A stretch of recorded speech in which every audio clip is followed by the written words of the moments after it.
A year ago, I made a video with my mum where we discussed one of her all-time favourite films, The Incredibles.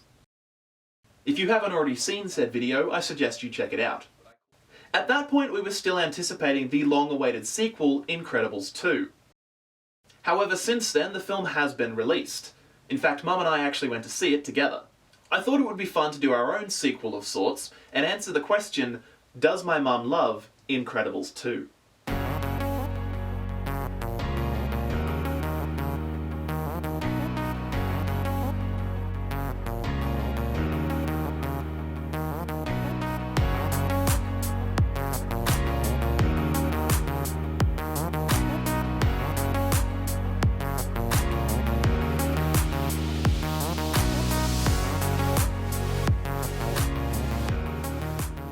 Before we begin, be warned, this video will include spoilers.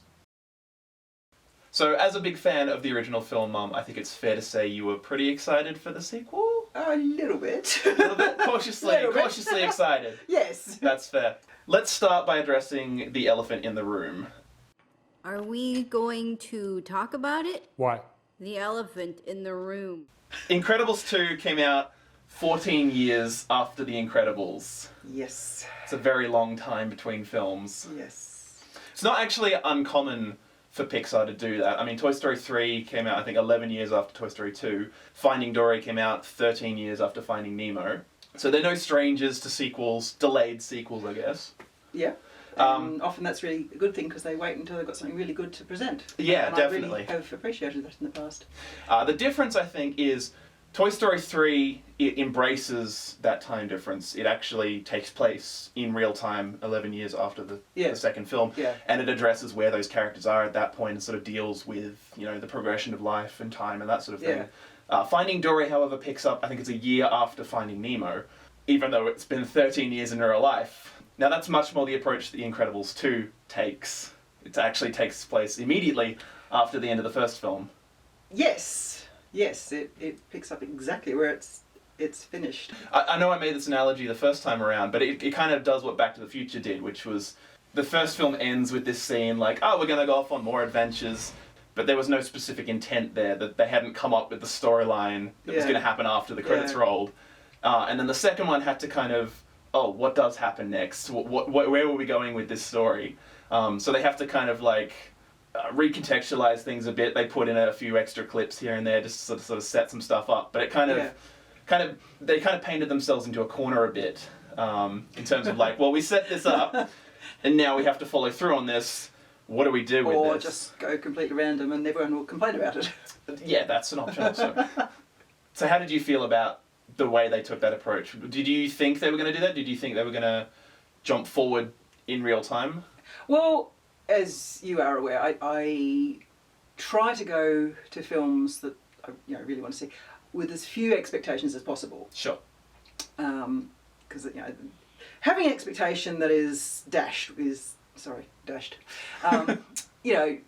really disappointing. Yeah. So, and to be fair to the film, to give it space to work for me, I like to just sort of say, well, hit me with your best shot, sort of thing. Yeah. Sure.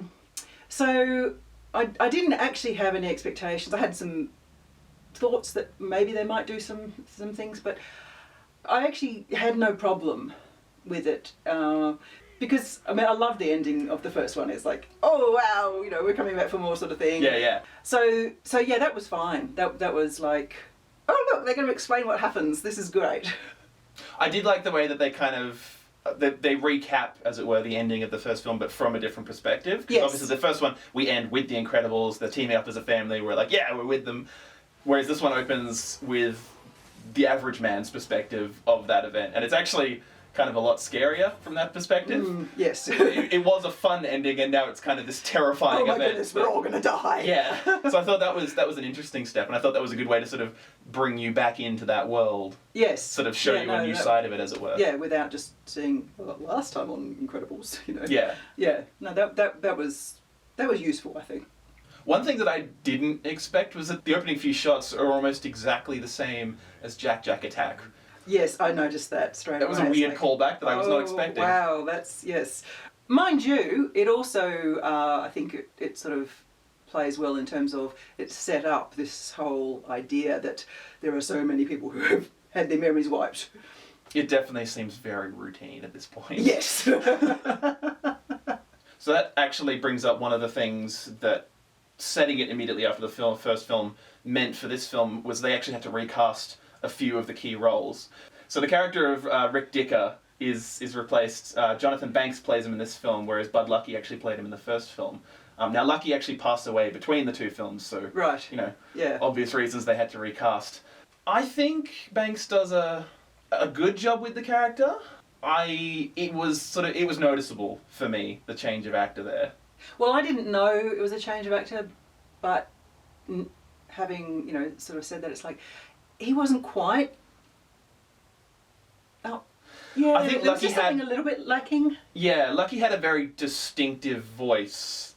And it wasn't like a type of voice, it was like his voice. I think it's very hard to replicate that without feeling like you're doing a caricature version of it. Yeah. That's the thing, if you've got to replace someone, they're going to bring something to it that wasn't there before, or not bring something to it that was. Yeah. Personally, I don't know that he actually adds that much to this film. I think it could have been fine without him. I mean, I suppose he does erase Tony's memories, and that plays into stuff throughout the film, but... Yeah, and he does also do this sort of setting up, this is it. The agency's gone, you are on your own. Sure. So ironically, by being there, he makes them more isolated. Yes, yes. The other major character that was recast was, of course, Dash, who's played by Spencer Fox in the first film, who had now aged 14 years and, didn't sound like a 10-year-old anymore. What? So he was replaced by Huckleberry Milner, who I think actually does a really good job. That's a great name. I know, right? Such a good name. I actually think he does a much better job of replacing the previous actor. I'm aware that it's a new actor, but like the voice, it sounds very similar. Well, the interesting thing is I actually did know that the actor had changed, but didn't pick up anything in the film that was like, oh my goodness, that's, Yeah, he just sort of slots in. Yeah. The character feels the same. Yes, yes. Speaking of the characters, how do you feel they went recapturing what they had in the first film? So, like, apart from those two, the main cast all return. How did you feel those actors went in terms of recapturing their characters? Also, how do you feel that the writers recaptured the characters? I think this is one of the things I actually did like about the film. I felt the essence of each character was retained. There were a new old situation, but I thought they actually replicated, and of course Edna, everyone loves Edna. Everyone loves Edna. I was actually surprised by how restrained they were with Edna, because of the fact that this film the sequel was 14 years after the first film. The first film had built up this legacy. It was a very popular film. Yeah. Everyone loved it. Everyone had an opinion on where the sequel should go, so that, they were kind of damned if they do, damned if they don't in that way. But I was actually very impressed. I think she's only in one sort of major sequence in the film, and then she's just gone again. I was actually very impressed by the fact that they didn't just make this the Edna sequel, because they could have very easily gone down that route after the first film. Which, as you say, the fact that they used her in a very restrained manner really added to it. I thought it was like, it was so her, and a little bit was enough. Exactly. I think she is one of those great supporting characters. If they become centre stage, it just kind of ruins the essence of that character. Yes. It's a little bit like what happened with the Despicable Me franchise. The Minions, I think, are great in the Despicable Me films, and then they got their own spin-off film, and it was just... Yeah, not so much. Didn't need to happen. They're the sidekicks. Exactly, yeah. Know how your characters work, in what context your characters work. Yeah. So you felt that the characters were essentially the same? They were progressing from where they were. I thought they started much like the chronology of the film, where they had been, and moved on from there, yes. For me, I think some of the characters at times in this film almost dip into like a parody of themselves. I think Elastigirl, for me in particular, there were certain moments that I felt I didn't know if that was necessarily the character that I'd gotten to know in the first film. Now, I think some of that had to happen in order for this film to go where it went. Yeah. But for some of it, it did feel a little bit like they were backpedaling some of the development from the first film. Because the first film was essentially all about the family coming together and learning to work as a team. And then more personally, I suppose, it was Mr. Incredible and Elastigirl learning to work together both as superheroes, but also as a married couple and as parents and, you know, all of that. I felt some of that kind of regressed in this film. You said things were different now. And they were. On the island. But I didn't mean that from now on... So now we've got to go back to never using our power. It defines who I am. We're not saying you have... What? Not to a huge extent, but enough that it was kind of like, oh, okay, we're retreading a few of the same beats here. This is Mr. Incredible. I'm in. This is Elastigirl. I'm in. Well, in that regard, I think the two roles of the parents almost flipped completely. Yeah. So you've got Elastigirl going out and doing the illegal superhero work. I did love the fact that she had enough self-awareness to say, You know, after we went underground, my husband used to listen to a police scanner, waiting for something to happen. And I got mad at him for it. Oh, I'm such a hypocrite. Interesting, because that line for me actually doesn't work so well, because I was kind of like, well, yeah, you kind of, like, I felt that was kind of going back on her character from the first film. It was... Okay, so I think particularly when later she's talking to the sister, Evelyn Devers. Evelyn, yes. Evil Endeavours. Oh, yes. Yeah. Some of the names aren't so subtle. No. So she's talking to Evelyn. I invent. He sells. I ask you, which of us has the greater influence? Which side of me are you asking? The believer or the cynic? She's saying, I'm not just this one-dimensional character. I'm not someone who, my opinion is this and it is the right one. I can see it from this perspective. I can also see it from that perspective. So I think that's why it worked for me. But also, going back to my original point, you know, that these roles are flipped.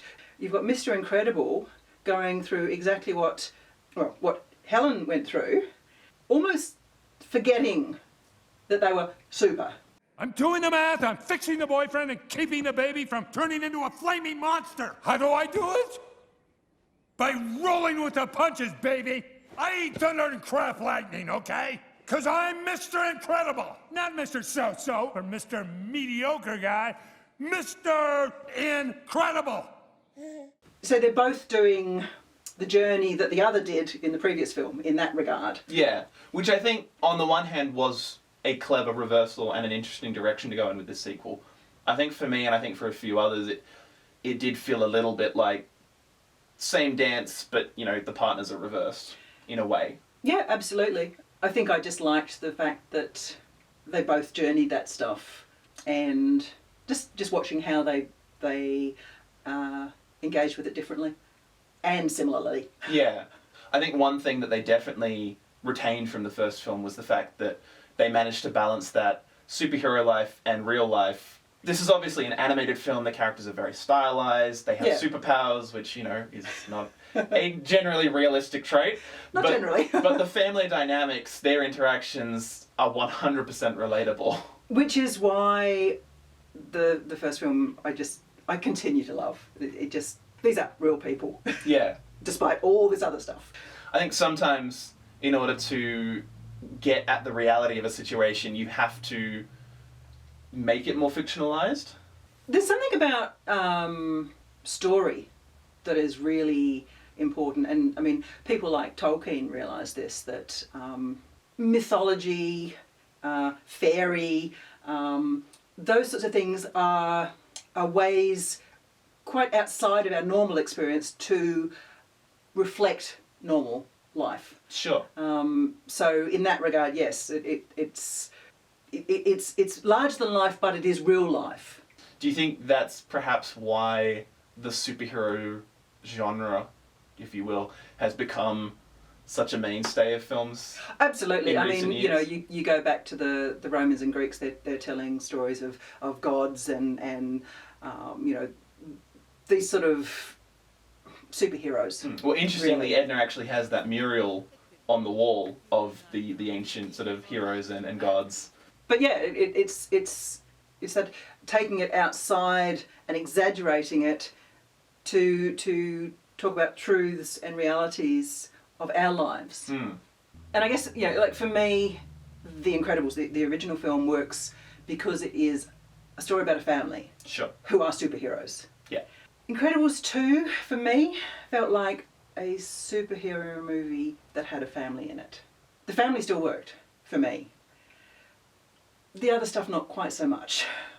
There are a lot more superheroes in this film, which is a bit weird because this one's obviously set after they've all gone into hiding and that sort of thing. So the first one, in terms of the number of superheroes that inhabit that world, there's a lot more, but you don't see as many in that first film. Yeah. Whereas this one has a lot of new characters with new powers and, you know, new merchandising opportunities. And the thing that struck me was, with the exception of Void, who, you know, they've touched a little bit on, they're all very one-dimensional. You don't. Yeah. I didn't engage with them. I would agree. Void, I think, has that connection with Elastigirl, which you get where she's coming from. Yes. A lot of them, I think a lot of them feel more cartoonish. Yes, Both that's in exactly terms what I of was personality, but also like visually. I mean, you've got these massive hulking characters, and I'm like, how are they supposed to like blend into society? Yeah, it did. It was almost like although it is all animated, it was like mixing a real life film with a cartoon. Yeah. And cartoon in the sense of, as I said, quite one-dimensional, quite. You don't. I mean, you know, in cartoons, in particular. I mean, you know, if you're going back in the day, you know, people or characters killed each other, and it was funny. Like, you know. Yeah. There was no attachment to these. It's like, oh look, you know, that's another way to die, sort of thing. I think there's a big difference between a cartoon and an animated film, and that may sound superficial because in essence they are the same thing to a lot of people. But as you say, I think cartoons much more exaggerated, much less realistic. Yeah. Animated films, they're still animated, and you know people can still look stylized, the world can still be fantastical and all of that. But there's a truth to a lot of that. And interestingly enough, I think this is what the Rocky and Bullwinkle film did so well, because they realised that, you know, you can't take something and make it something else. So we'll bring Rocky and Bullwinkle into the real world, but not quite. Yeah. So they could still be themselves. Really, the superheroes were just their superpowers for me. Mm-hmm. As I said, with the one exception of Void, you got a little bit of emotional stuff going on there, but yeah, they were just stick figures, really, for me. And in a similar way, the Devlin siblings just, I didn't engage with them. There was a little bit of connection with the brother, because, you know, he's trying to make this thing work. He's at 100% all the time. He's always very excitable, very passionate. I love superheroes! The powers, the costumes, the mythic struggles! Very rarely in the film do you get a moment to sort of, I guess, see behind the curtain or get a sense of what this guy's like when he's not in front of an audience or not giving a speech or not trying to sell something. I guess that is obviously what he does for a living, is he sells things, he pushes things, but you never actually get a sense that there's anything more to his life. Neither of them really engaged me. And when, you know, shock horror, you find out the sister's actually the bad guy. It's not a shock or a horror, it's just... It's not. Okay, so this is your part in the film, okay, whatever. I think that's one thing that the first film has, which the second doesn't, which is a really strong villain. The first one, yes, the villain isn't introduced till about halfway through, same as the second film, but when he is introduced, Syndrome, you get that callback to earlier in the film. He's been set up, you get who he is to these characters, you get the dynamic, you get what he wants, you understand, and he's a credible threat, but he's also an entertaining character. He's fun to watch, you enjoy watching the battle between them. This one, it felt a bit more like, well, we need a villain because superhero films need a villain. Exactly. I guess this is our villain now. And I was actually thinking about that, you know, Syndrome is real. You know why he is, you know, you may not think that he's made some great choices because of it. Hopefully not. Hopefully not, no. But you understand, which makes him real. Yeah. He's not just this stick figure, I'm the bad guy. You know, there's real passion to him, that, and you do engage, even if it's just sort of wanting to fail. He's the villain that you love to hate. Well, yeah. Essentially. Yeah. I think with Evelyn, it feels a lot more generic. I didn't love her, I didn't hate her. She just was there. She was Yeah. a plot mover on sort of thing. I think they tried to sort of establish a connection between her and Elastigirl, similar to Mr. Incredible and Syndrome. Yeah. I don't think it quite got there. No. Which sort of leads me on, because they're sort of bonding over the whole, women in a man's world type of thing, which is a very real thing. If you're a woman, it's like, Definitely. oh my goodness, yes, I have encountered that. But it just felt a little forced. It didn't flow easily. It was like... I think there's a few sort of themes in this film which, as you say, do feel a bit sort of just shoehorned in there. They're not Yes. organically worked into the plot. It's Exactly. like, and now we're going to have the on-the-nose message Yeah. line or that sort of thing.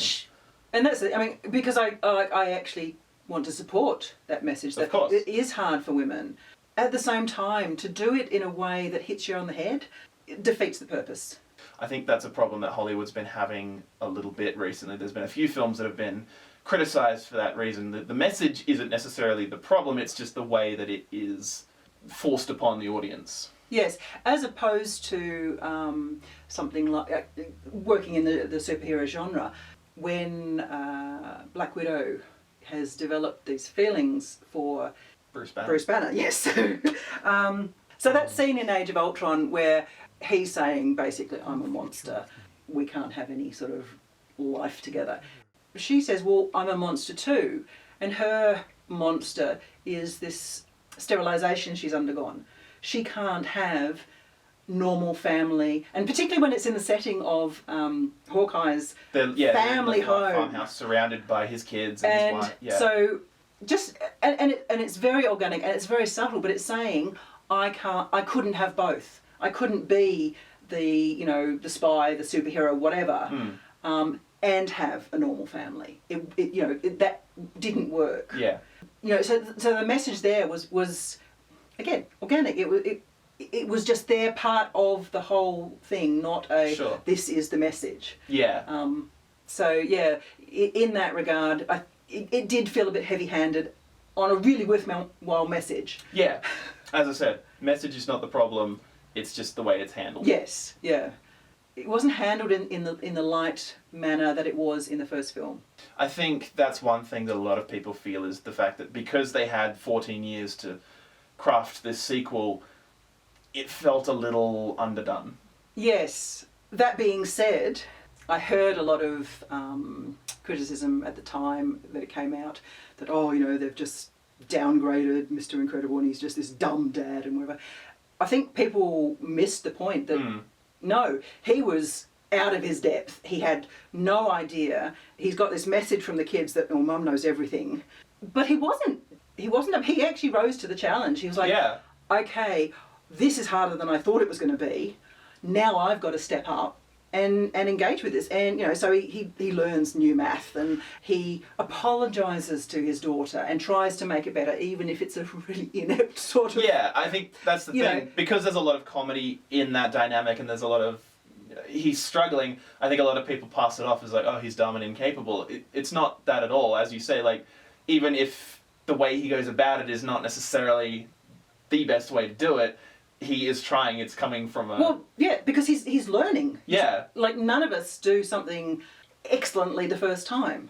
And that was the point. He was learning that this stuff isn't just a piece of cake, just, do it in your sleep. Sleep deprives you. Definitely. And he also wasn't afraid to ask for help. I know the kids brought in Frozone, but mums get together too and say, what am I going to do about this? Yeah. So all of that was, I think, really well done. And to be fair, I don't know that Elastigirl would have necessarily handled an exploding baby any better than Mr. Incredible did. No. I don't think there's a manual for that kind of situation. No. No, I don't think there is. One definite improvement that this has over the first film is the animation. I mean, it's been 14 years, animation has come a long way. We've seen this with the Toy Story films as well. Pixar is continually pushing the envelope, trying to make the best looking film that they possibly can. And I think, if you'll pardon the pun, this film looks incredible. Which I guess goes back to something we've discussed together. Something visually stunning doesn't make up for the lack of heart, of story, of, you know, character development. Avatar. Immediately, I think this is probably the first time we discussed that issue. Doctor Who. Now, classic Doctor Who was a very limited budget. Some of it was very, very limited. Like in Robot, when you've got the toy tank sort of rolling along in the foreground, and it's like, it looks real. But because the characters were so real and identifiable, it didn't matter. Exactly, yeah. Whereas some of the later rebooted stuff, for me at least, was like, it looks really flashy, but it's lost its heart. That's one thing that I think this film gets really right, is the comedy. Particularly, I'm thinking of Jack Jack and all the superpowers and, you know, the shenanigans that ensue from that. Oh, absolutely, yes. An interesting thing, you know, I picked up as a mum too, towards the end, that they're on the boat, the family have been, you know, reunited, and Elastigirl's mum version kicks in. I can't just go. What about the kids? Jack, who's gonna... Mom! Go. We've got this. That was the lovely thing. They're like, you know, reminding her that, yeah, we're actually in this together. We're working as a team. We've got this. You go and do what you need to do right now. That's okay. But that moment, that hesitation in her, I so related to it. It's like, oh, but, you know, I've got my kids to look after, you know. It's a kind of almost a fulfillment of that moment earlier, which was played for comedy, where Mr. Incredible's saying, I've got to succeed so she can succeed, so we can succeed. I get it, Bob. I get it. Which again, I think comes back to what you were saying before. A lot of those moments that are played for comedy, there is hidden depth to them that I think a lot of people didn't appreciate because they just saw it as like, oh, he's just this dumb dad. Yeah. But yeah, there is a lot more depth to the characters than maybe just a first watching, you know, can give you. Perhaps. Sure. So, Mum, moment of truth. Do you love Incredibles 2? Well, as you say, it's one of my all-time favourite films. Still, is The Incredibles. Yes. And I think I remember last time when we were talking about The Incredibles, I said I'd hate to hate it, as in the second one. I would hate to hate it. I don't hate it. There are bits I love, but as an entire piece, it was disappointing. I don't love it. I love bits of it. That's fair. So we waited 14 years for this sequel. Do you think we're going to have to wait another 14 for a third film? Do you think we're going to get a third film? Do you want a third film? Yes? No? Maybe? Which question was that answering? I'm not sure. I wouldn't like to wait another 14 years because I think they've given us a sequel. Hopefully they've learned some stuff that didn't work. I would like to see them try again. I won't, you know, die miserable if they don't. But I'm glad to hear that. I think there was a lot of good stuff in the sequel. I would like to see them take that and expand and build on that, and drop the things that didn't work, because the stuff that did work really worked. Yeah. And given the fact they've given us a film that totally really worked in the first one, I'd like to see them sort of redeem that. So yeah, I think I would like to see another attempt, and I wouldn't like to wait for 14 years. Especially if they're going to pick it up immediately after again. Oh yeah, it just kind of seems a bit pointless. Yes. Yeah, I guess that there was enough in it for me to say, at least, you didn't quite get it. Do you want to try again? And who knows what the future may bring, but I have a good feeling about all of you. Once again, I want to thank my mum for joining me for this video. However, as always, I'd love to hear your thoughts in the comments. Let me know how you feel Incredibles 2 compares to the first film, and which one you prefer. If you liked this video, why not give it a thumbs up? Maybe share it with a friend. Or an enemy. Either way, be sure to subscribe and turn on notifications to see more content here on Channel 73.